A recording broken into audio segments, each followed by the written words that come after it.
छत पे ससुराल। ये कहानी शुरू होती है वर्मा परिवार से, जहां आजकल बड़ा टेंशन का माहौल था। मुंह लटकाए मोहन और संतोष दुकान से घर लौटते हैं। क्या हुआ बेटा, तेरा मुंह ऐसा क्यों उतरा हुआ है? धंधे का तो बट्टा ही बैठता जा रहा है मम्मी। अब ऐसे में हंसू कैसे? हालात कैसे भी हो बेटा, इंसान को हमेशा मुस्कुराते रहना चाहिए। तू आज बिना वजह मुस्कुराएगा तो खुशियां तेरे पास खुद चल कर आएगी। इसीलिए मुस्कुराते हुए ही दुकान पर जाया कर और खिलखिलाते हुए ही वापस लौटा कर। जो लड़का सेटल नहीं होता मम्मी, उसके पास ना खुशी आती है ना शांति, ना प्रिया ना पायल। खुशी शांति। सभी जोर जोर से हंसने लगते हैं। अपनी माँ की बात मानकर मोहन आज खुश रहने की ठान लेता है। अगली सुबह मोहन वक्त से पहले ही उठ जाता है। अभी तो 7:30 ही बजे हैं, क्या करूँगा इतनी जल्दी दुकान पर जाकर? ग्राहक आते ही कहाँ? नहीं, ये क्या बोल रहा है मोहन? देख, आज तूने खुश रहने की सोची और तेरी आंख वक्त के पहले ही खुल गई। पहले दुकान जाएगा, सारे स्टॉक चेक कर सकेगा। हो सकता है स्टॉक में कुछ कमी हो, इसलिए ग्राहक नहीं आ रहे हो। पॉजिटिव रहना है, पॉजिटिव। मोहन फौरन तैयार होता है और नाश्ता करने टेबल पर बैठ जाता है, जहां उसकी माँ ने आलू प्याज की सब्जी और फुलके बनाए थे। ये क्या है माँ? आलू प्याज की सब्जी? आप जानती है ना मैं प्याज। शांत मोहन शांत, गुस्सा नहीं करना है तुम्हें। माँ मुझे अचार ला दो, मैं अचार और फुलके खा लूँगा। आप जानती है कि आपका बेटा प्याज नहीं खाता, फिर क्यों बनाया आपने प्याज? ऐसे ही मूड ऑफ रहता है इसका, कम से कम खाना तो मन का बना देती। अरे जी, मेरे ध्यान से ही निकल गया था। रुक बेटा, मैं अभी दूसरी सब्जी बना देती हूँ। कोई बात नहीं माँ, मैं अचार से खाना खा लूँगा। पर सुषमा कहाँ सुनने वाली थी। वो अपनी टेढ़ी मेढ़ी चाल से रसोई की तरफ बढ़ती है। आह! क्या हुआ मम्मी? कुर्सी ला इधर बेटा, लगता है पैर की हड्डी बच गई है। सुबह से उठते ही तुम यहाँ से वहाँ भागने लग जाती हो मम्मी। पहले ही आपके घुटनों में इतना दर्द रहता है। सुबह आधे घंटे बैठकर एक्सरसाइज कर लिया करो ना। तेरे पापा सुबह 4 बजे उठते हैं बेटा, उन्हें 8 बजे तक खाना चाहिए ही होता है। उठकर पहले मैं झाड़ू पोछा करती हूँ, बर्तन धोती हूँ, उसके बाद सीधा खाना बनाने चढ़ा देती हूँ। फिर भी इतनी देर हो जाती है। अगर मैं एक्सरसाइज भी करने लगी तो कब बनेगा खाना, बताओ? कैसे करूँ एक्सरसाइज? बहुत काम होते हैं बेटा सुबह सुबह। अभी बेटी की शादी करनी है, बेटा कवारा है। तेरी बहू आ जाती तो ज़रा पैरों को आराम मिल जाता, फिर मैं आराम भी कर पाती कि चलो मेरे पीछे कोई तो रसोई को संभाल देगा। पर अभी किस पर सब कुछ छोड़कर आराम करूं? काम के साथ साथ मेरी शादी का भी इंतज़ाम करना होगा। सब करना होगा मोहन तुम्हें। मोहन खुशी खुशी दुकान जाता है, पर उसकी खुशी को आग लगाते उसका स्टाफ उसे कहता है, इस महीने के अंत में आपने कहा था कि पगार बढ़ा देंगे भैया, अब बढ़ा दीजिए। ये 10,000 में घर नहीं चलता। जो है तुम सबके सामने ही है ना। हो रही है क्या कमाई कि मैं पगार बढ़ा दूँ? इतने में ही काम करना है तो करो, वरना अपने घर को रवाना हो जाओ। ऐसे ही 2 स्टाफ को आप निकाल चुके हैं, हमें भी आज नहीं तो कल निकाल ही देंगे। इससे अच्छा है कि हम खुद ही काम छोड़ दें। कल करे सो आज कर, आज करे सो अब। पल में दुकान ठप हो जाएगी। काम कैसे करेंगे? सामने की दुकान वाला हमें आगे से 15,000 दे रहा है, अगर ज़्यादा प्रेशर बनाया तो 17 तक भी दे देगा। चलते हैं हम भैया, राम राम। और एक साथ मोहन की दुकान के 2 स्टाफ काम छोड़कर चले जाते हैं। पूरे 1 हफ्ते तक मोहन पॉजिटिव रहने की कोशिश करता है, पर काहे की पॉजिटिविटी उसके काम आती। उसके हालात इतने ख़राब हो जाते हैं कि अब घर खर्च तक के भी पैसे बचना मुश्किल हो जाता है। तेरे लिए एक रिश्ता आया है बेटा, बोल करेगा शादी? लड़की ले तो आऊँगा पापा, पर उसे खिलाऊंगा क्या? शादी तो बाद की बात है, पहले खर्च का सोचते हैं। दुकान अच्छी नहीं चल रही, अब दुकान पर निर्भर रहने से कुछ नहीं होने वाला। इसलिए मैंने एक उपाय निकाला है। एक कस्टमर आज माल लौटाने आया था, उसे एक घर की तलाश है। घर मतलब पूरा का पूरा घर, हॉल, बाथरूम, किचन, एक फ्लोर समझ लीजिए। सिर्फ 2 कमरे नहीं। तो मैं सोच रहा हूँ क्यों ना हम अपने घर के इस फ्लोर को किराए पर लगाकर खुद छत पर शिफ्ट हो जाए। छत पर कमरे ही कितने हैं? गिनकर 2 कमरे हैं भैया, कैसे होगा सब मैनेज? फिर आपकी शादी होगी, भाभी आएगी, वो कहाँ रहेगी? अरे किराएदार आएंगे तो किराया देंगे ना, फिर एक कमरा और बन जाएगा ऊपर। ऐसे भी कौन सी मेरी शादी कल ही हो रही है, पूरे 25,000 देने को तैयार है वो लोग। ये मौका गंवाना मुझे तो सही नहीं लगता। अब घर के खर्चे किराए से निकलने लगेंगे तो मैं कहीं और दिमाग लगा पाऊंगा, वरना मेरा ध्यान इन्हीं सब में लगा रहेगा, कोई नया काम भी नहीं कर पाऊंगा मैं। तेरी प्रॉब्लम तो मैं समझ रहा हूँ बेटा, ऐसे में सबसे ज़्यादा बोझ घर खर्च का ही हो जाता है। ठीक है, फिर नीचे के हिस्से को किराए पर लगा कर हम ऊपर शिफ्ट हो जाते हैं। और नीचे के फ्लोर को किराए पर लगवाकर मोहन अपने परिवार के साथ ऊपर शिफ्ट हो जाता है। वो कहते हैं ना, कभी कभी दोनों हाथ खाली रहते हैं और कभी कभी दोनों में एक साथ लड्डू आ जाते हैं। एक रात मोहन अपनी दुकान को बंद कर रहा था कि वहाँ महेश पहुँचता है। कुछ चाहिए क्या अंकल जी, दिखा दूँ आपको कुछ? मुझे जो देखना था मैंने देख लिया बेटा। सुबह दुकान पर कितने बजे आते हो? 10 बजे तक आ जाता हूँ, पर आपको अगर उससे पहले माल चाहिए तो मैं पहले आ जाऊँगा।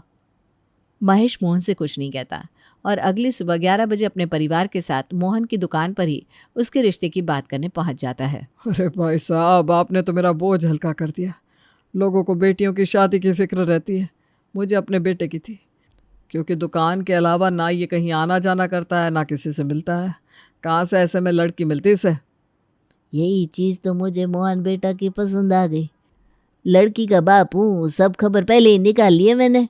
ये कहकर महेश मोहन के हाथ में शगुन दे देता है और रिश्ता पक्का कर लेता है। बात आगे बढ़ती है, दोनों परिवार होटल में मिलते हैं और सगाई के साथ साथ शादी भी हो जाती है। बहू बनकर खुशी छत पर आ जाती है मेरा मतलब अपने ससुराल आ जाती है। शादी के बाद दुल्हा दुल्हन वापस घर लौटते हैं। कितनी जल्दबाजी में शादी हो गई ना हमारी मोहन। अब जो किस्मत में होता है वो तो हो ही जाता है। आओ खुशी, अंदर चले। खुशी दरवाजे के मेन गेट से अंदर जाने लगती है कि सुषमा उसे रोक लेती है। अरे नहीं नहीं बेटा, वहाँ से अंदर नहीं जाना है, हम ऊपर रहते हैं, वहाँ जाने के लिए दूसरा रास्ता लेना होगा। घर तो हमारा ही है ना मम्मी जी, यहाँ से जाएं या दूसरे रास्ते से? नहीं भाभी, नीचे का हिस्सा किराए पर लगा हुआ है, वो रास्ता हम यूज़ नहीं करते। अब नई नवेली दुल्हन कहती भी क्या, खुशी दूसरे रास्ते से छत पर चली जाती है। हाय, कितनी ठंड लग रही है, पूरा छत खुला हुआ है, हम कमरे में कब जाएंगे? बस ये रस्में हो जाए बहू, उसके बाद जाएंगे। जैसे तैसे रस्में खत्म हो जाती है और टाइम आ जाता है खुशी का उसके कमरे में जाने का। अगली सुबह अंगड़ाई लेती हुई खुशी जैसे ही अपने कमरे से बाहर आती है तो वो छत पर आ चुकी थी। उठ गई बहू, तैयार होकर बाहर आती। ऐसे बाहर आ गई, लोग क्या कहेंगे? लोग? कौन से लोग? और आप नाइटी में मेरे घर पर सुबह सुबह क्या कर रही हैं आंटी जी? और मैं बाहर आ गई? कहाँ आ गई? मैं तो अपने घर के हॉल में हूँ। खुशी अपनी आंखें मसलती हुई आसपास देखती है कि वो तो छत पर खड़ी हुई है। तू अपनी छत पर है बहू और मैं अपनी छत पर। अरे हाँ, मैं भूल गई थी। खुशी वापस अंदर जाती है और तैयार होते हुए कुछ न कुछ बड़बड़ाती जाती है। ये कैसा ससुराल हुआ भला? अंगड़ाई लेते हुए आदमी टेरेस पर पहुंच गया। मैं तो जल्दी उठी थी कि कोई जाग ना जाए तो कॉमन वॉशरूम यूज़ कर लूँ। अब इतने के लिए तैयार होना पड़े तो क्या ही प्राइवेसी। वो तो अच्छा है विमला चाची थी छत पर, चाचा जी होते तो जी ही खट्टा हो जाता। ये क्या तब से खुद से बातें कर रही है खुशी? कुछ नहीं मोहन जी, हमारे कमरे से जो अटैच बाथरूम है वो इंडियन है और मुझे वेस्टर्न में जाने की आदत है जो कि बाहर है, और वहाँ तक पहुँचने के लिए मुझे छत होकर जाना पड़ता है। पता है ऐसा क्यों किया हमने? क्योंकि इसी बहाने इंसान उठते ही कपड़े बदलेगा, जिससे शरीर का आलस भागेगा। 5 कदम चलेगा, उसके शरीर को सुबह की हवा लगेगी। सुबह सुबह हरियाली देखना, थोड़ा चलना शरीर के लिए इतना अच्छा होता है, खास करके वेट लॉस के लिए। पर ये आपको वक्त के साथ समझ में आएगा। बाद में आप खुद कहेंगे थैंक यू मोहन जी। मोहन एक व्यापारी था, ग्राहक का दिमाग कैसे घुमाना है उसे अच्छी तरह आता था और ऐसे ही वो खुशी के दिमाग को घुमा देता है। बहू की मुंह दिखाई के लिए मेहमान आकर छत पर डेरा जमा लेते हैं। अरे बड़ी देर कर दी विमला, तुम तो पहले आ जाती, ये घर तुम्हारा भी तो है, करना ही क्या था तुम्हें? उस छत से इस छत पर छलांग लगानी थी। अरे सुषमा, क्या बताऊँ, इतना काम रहता है कि काम ख़त्म हो तब तो छलांग लगाओ। इतनी हड़बड़ी में अपने बेटे और पति का खाना बनाया मैंने कि अपना ही बनाना भूल गई। अब मुंह दिखाए के साथ साथ बहू के हाथ का खाना भी खाकर जाऊंगी मैं। क्यों नहीं चाची जी, मैं भी खाना बना देती हूँ। खुशी रसोई में जाती है और सभी मेहमानों के लिए खाना तैयार करती है, पर छत तो खुला हुआ था, धूल मिट्टी से कब तक बचता। खुशी खाना छत पर ही रखे टेबल पर लगाती है, तभी उड़ता हुआ एक पत्ता जाकर खाने में गिर जाता है। संतोष की बहू, ये क्या है? मेरा ही खाना मिला था क्या बर्बाद करने के लिए? शादी के वक्त भी जब मेरा नंबर आया तब पानी पूरी ख़त्म हो गई थी, और यहाँ देखिए पत्ते के साथ खाना कौन परसता है? खाने में पत्ता कहाँ है आंटी जी, दिखाइए। अच्छा ये तो पीपल का पत्ता है आंटी जी। एक्चुअली खुशी ने खाना बनाने का कोर्स फॉरेन में किया था। वहाँ पर ना ऐसे ही पेड़ के पत्तों को खाने को सजाने के लिए इस्तेमाल किया जाता है। पर ऐसे खाना कौन सा जाता है बेटा कि एक आदमी की प्लेट में पत्ता है दूसरे में नहीं? इसीलिए तो खुशी फेल हो जाती थी आंटी जी, इसे सब कुछ बराबर में करना आता ही कहाँ है। और यहाँ पे दिमाग लगाकर मोहन काम संभाल लेता है। सभी मेहमान अपने घर चले जाते हैं। सब चले गए, अब मैं खुद के लिए फुल्की सेक लेती हूँ। खुशी जैसी गैस ऑन करती है, छत से आ रही तेज हवा के कारण फ्लेम बुझ जाती है। हद हो गई ये कैसे ससुराल भेज दिया पापा जी ने मुझे। खुशी परेशान होकर अपने पापा को कॉल लगाती है। मैंने तो ये घर शादी के पहले देखा ही नहीं था पापा, पर आपने तो कहा था कि जांच पड़ताल अच्छे से की है। ये जांच पड़ताल की आपने? मोहन जी अपने घर की छत पर रहते हैं, नीचे का हिस्सा तो किराए पर लगा हुआ है। क्या? अब बाहर से देखने वाली इमारत अंदर से इतनी खोखली होगी, मुझे नहीं पता था बेटा। कमरे वमरे भी नहीं है क्या छत पर? खुले में सो रही हो तुम? कमरे तो है पापा, पर इतने खुले में कौन रहता है? कमरे से बाथरूम भी जाओ, किचन भी जाओ तो छत होकर जाना पड़ता है। और इनका घर इतना ऊंचा भी नहीं है कि किसी की नज़र मुझ पर ना पड़े। सभी की छत साथ में ही है। कमरे से बाहर निकलते ही लगता है पड़ोसी के घर आ गई हूँ। अभी तो गई है बेटा, थोड़ा एडजस्ट करने की कोशिश कर। अगर बात नहीं बनी तो मैं वहाँ आ जाऊँगा। सुषमा अपनी बहू को फ़ोन पर बात करता सुन लेती है और सीधा संतोष को जाकर सब बता देती है। ये क्या सुन रही हूँ मैं मम्मी? भाभी को इस छत के ससुराल से प्रॉब्लम हो रही है। ऐसे में अगर उन्होंने भैया को छोड़ दिया तो, क्योंकि आजकल यही चल रहा है। अरे तू फालतू मत बोल, मैं बहू के मन को डाइवर्ट करने की कोशिश करता हूँ। और रात के खाने पर संतोष टेबल पर कैंडल लगाकर पूरे छत को फेरी लाइट से सजा देता है। छत तो बहुत खूबसूरत लग रहा है पापा जी। सच में बहू, आजकल ना लोग रूफटॉप रेस्टोरेंट में जाना चाहते हैं जहाँ खुले आकाश के नीचे चांद को देखते हुए खाना खाया जा सके। पर कहीं और जाकर बाहर का तला भुना खाने की क्या ज़रूरत है जब खुद के ही छत को वैसा बनाया जा सकता है। तुम्हें और मोहन को तो साथ में वक्त भी नहीं मिल पा रहा है, तो मैंने सोचा क्यों ना छत को ही सजा दिया जाए। भले छत पर ससुराल है, पर ससुराल वाले तो ठीक ही हैं मेरे। संतोष की ये मेहनत खुशी को बड़ी खुशी देती है और रात को वो मोहन के साथ चांद की रोशनी में आराम से डिनर करती है। एक दोपहर। कितनी धूप है यार, 24 घंटे कोई कमरे में कैसे बैठा रहे? दिमाग की खिचड़ी बन जाती है। कमरे में बैठकर खाओ, कमरे में ही टीवी देखो। इतनी धूप में बाहर भी नहीं बैठ सकता कोई। तभी खुशी के कमरे के दरवाजे पर दस्तक होती है। भाभी क्या कमरे में बैठी हुई हैं? बाहर आइए, देखिए बाजू वाले घर में किस तरह लड़ाई हो रही है। कहाँ लड़ाई हो रही है? दिखाओ, मैं भी देखती हूँ। वो देखिए विमला आंटी के घर का नज़ारा, कैसे सास बहू एक दूसरे की दुश्मन बनी बैठी है। ये नज़ारा नीचे मिलता क्या आपको? बिल्कुल नहीं दीदी, ये नज़ारा तो ऊपर से ही लेने में मज़ा है।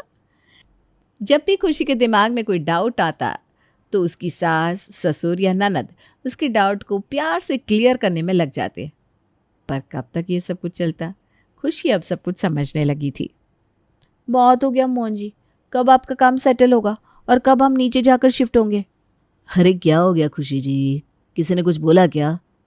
जैसे बच्ची का ध्यान उसके घाव से हटाने के लिए उसे लॉलीपॉप दिया जाता है ना, उसी तरह आप लोग मेरा ध्यान इस छत के ससुराल से हटाने के लिए मुझसे मीठी मीठी बातें करने लगते हैं। आपको समझ में भी आता है कितनी प्रॉब्लम होती है मुझे? प्रॉब्लम ये आ रहा, टीवी में बहू का मिसकैरेज कब होता है? जब वो छत पर या तो अचार सुखाने जाती है या कपड़े सुखाकर उतर रही होती है, या तो कमरे के बाहर ही छत है, आपको ऊपर नीचे भी नहीं करना पड़ता। मतलब नो जान का खतरा। अब कुछ दिनों में कड़ाके की ठंड पड़ेगी, सब छत में जाकर धूप सेकेंगे। छत पर धूप ही कितनी होती है, यहाँ देखिए कमरे से निकलती इतनी बड़ी बालकनी है। अब और क्या चाहिए आपको? मुझे खुशी चाहिए, खुशी, मुझे मेरा घर चाहिए। गुस्से में खुशी ना ही खाना बनाती है, ना ही एक हफ्ते तक अपने ससुराल में किसी से बात करती है, और सुबह सुबह वो हो जाता है जो किसी ने नहीं सोचा था। खुशी फ़ोन करके महेश को अपने घर बुला लेती है। ये ऐसे रखा जा रहा है मेरी बेटी को, ये मैंने आपसे एक्सपेक्ट नहीं किया था भाभी जी। बेटा सामान बांधो अपना, हम यहाँ से जा रहे हैं। अरे आप ये क्या कह रहे हैं भाई साहब, लोगों में बड़ी बदनामी होगी हमारी। 11 महीने हुए हैं शादी को, 2-3 साल तो एक दूसरे को जानने में लग जाते हैं ना, वक्त तो दीजिए दोनों को। देखिए अभी ना मोहन भी घर पर नहीं है। बहुत वक्त दे दिया मैंने आप लोगों को, अब मैं अपनी बेटी को ऐसे हालात में नहीं रख सकता। खुशी अपना सामान बांध लेती है और महेश उसका हाथ पकड़कर सीढ़ियों से नीचे उतर कर आ जाता है। तो वो क्या देखते हैं कि नीचे के किराएदार तो घर खाली कर रहे हैं। कहाँ जा रहे हैं ये लोग? लगता है दामाद जी को नए किराएदार मिल गया है जो पुराने वाले को निकाल रहे हैं। तभी वहाँ मोहन आकर कहता है, 11 महीने का कॉन्ट्रैक्ट था पापा जी, जो ख़त्म हो गया है। आज हम नीचे शिफ्ट होने ही वाले थे, पर अब तो आप खुशी को लेकर वापस जा रहे हैं ना? इतने दिन छत पर टॉर्चर इसी दिन के लिए सहा था। मैं वापस नहीं जाने वाली पापा, मैं अपने ससुराल में ही रहूँगी। फाइनली खुशी को अपने ससुराल गृह प्रवेश करने का मौका मिल ही जाता है।